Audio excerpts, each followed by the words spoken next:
What would have happened if Queen Elizabeth I had married? How would things have changed? In this video we tell you how things were and how they could have been. In 1559, the Virgin Queen Elizabeth I, daughter of the infamous King Henry VIII, ascended to the throne, becoming the last monarch of the Tudor dynasty. Her reign was characterized by a remarkable blend of political acumen, diplomatic skill, and unwavering devotion to her kingdom. During Elizabeth's reign, numerous foreign suitors sought her hand in marriage. However, Elizabeth's heart belonged to Robert Dudley, a childhood friend who held a special place in her life. Elizabeth's sister and previous Tudor monarch, Mary, had been married to King Philip of Spain until her death in 1558. There was a possibility that Elizabeth would marry her half-sister's widower, but neither party was interested, and Philip's proposal was driven by Catholic interests. Furthermore, Elizabeth realized that Philip had become unpopular in England during his marriage to Mary. Another contender for the Queen's hand was Eric of Sweden, but her advisors believed that an alliance with the House of Vasa would yield few benefits. Despite her romantic inclinations, Elizabeth remained resolute in her decision to remain unmarried. She openly criticized Parliament for attempting to coerce her into marriage, asserting her right to dictate the terms. Elizabeth also insisted on never marrying someone she hadn't met before, ruling out Archdukes Charles and Ferdinand of Austria, as well as John Frederick, Duke of Saxony. None of them were willing to risk public ridicule or travel to England to face potential rejection. As for potential English suitors, Sir William Pickering and the Earl of Arundel were never seriously considered. Robert Dudley, believed to be Elizabeth's true love, was excluded due to rumors surrounding the death of his wife. The most suitable husband for Elizabeth I would have been Francis, Duke of Alencon.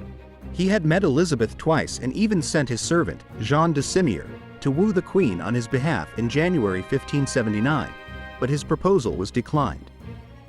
Elizabeth I's era was also marked by exploration and expansion, as well as significant global events.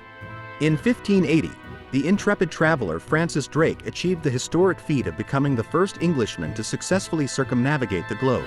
A few years later, the American colony of Virginia was founded in honor of the Virgin Queen, carrying her name across the Atlantic. However, one of the most iconic moments of Elizabeth's reign occurred in 1588, the resounding victory over the Spanish Armada. Against seemingly insurmountable odds, the English forces, employing strategic brilliance and a daring surprise attack using explosive-laden ships, repelled the formidable Spanish fleet. This victory not only secured England's independence but also solidified Elizabeth's reputation as a strong and skillful leader. Elizabeth's foreign policy extended to continental affairs. In 1589, she offered support to the newly Protestant French king, Henry IV. However, the expeditions aimed at aiding him ultimately ended in disaster, leading to the withdrawal of further support. When Elizabeth passed away in 1603, her death marked a significant turning point in English history. James I of Scotland, the son of Mary, Queen of Scots, ascended to the English throne, uniting the Scottish and English crowns in an event known as the Union of the Crowns. This had far-reaching consequences for the future of the British Isles. The beginning of the 17th century brought with it a series of pivotal events.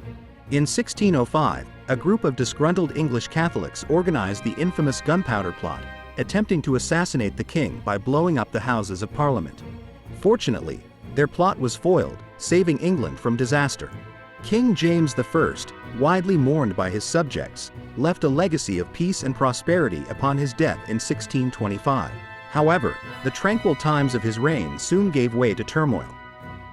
In 1649, during the tumultuous War of the Three Kingdoms, King Charles I was executed, a shocking event that reverberated throughout Europe and marked a crucial turning point in British history.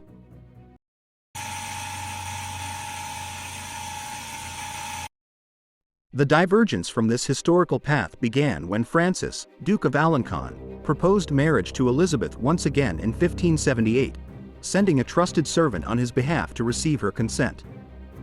After the marriage between Queen Elizabeth I and Francis, Duke of Alencon, the English and French dynasties merged in 1581, altering the course of history. This marriage sent shockwaves across Europe, particularly in Spain, which postponed its plans to attack England in 1588, leading to the prevention of the Spanish Armada. The Duke of Alencon postponed his campaigns in the Netherlands to celebrate, resulting in an increase in French influence over England. However, these changes were not universally welcomed, and social divisions began to emerge in the country. Tensions continued for decades. In 1582, Elizabeth gave birth to a son, whose dual citizenship brought England and France closer together. However, when Alencon ascended to the French throne in 1589, Elizabeth began to divide her time between the two countries, causing public anxiety about the uncertain future of her heir. Elizabeth, being older than her husband, died in 1603, which led to her son becoming regent of England, surrounded by advisors, while Francis retained the French throne. This decision was met with resistance from a significant portion of the population, as Protestantism was firmly entrenched and the prospect of a Catholic French king was met with disdain. In 1615, rebellions broke out across the country, culminating in a civil war between Catholic and Protestant factions. James I of Scotland sided with the Protestants, while Ireland benefited from the absence of Tudor campaigns on its shores. In the bloody conflict of 1616, Catholic forces, supported by the French, emerged victorious. Thus, the unification of the crowns of England and Scotland did not occur. However, the Scottish forces again had the opportunity to advance southward, where they planned to install James's son Charles as puppet king. In the end, through a costly conflict, Catholic forces backed by France managed to hold on to power. England underwent a period of recovery, but division in some quarters persisted until 1622. After the war, Catholic England improved relations with both France and Italy, and by 1621 had become Spain's main rival.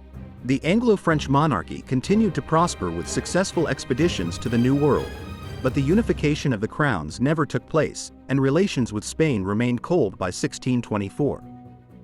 As a result of the changing political situation, the conquest of the New World became a joint Anglo-French endeavor. The two powers focused their efforts on countering the growing Spanish Empire. Thank you for watching this video, and if you found it informative, please like and subscribe to TimeTrek Tales for similar content.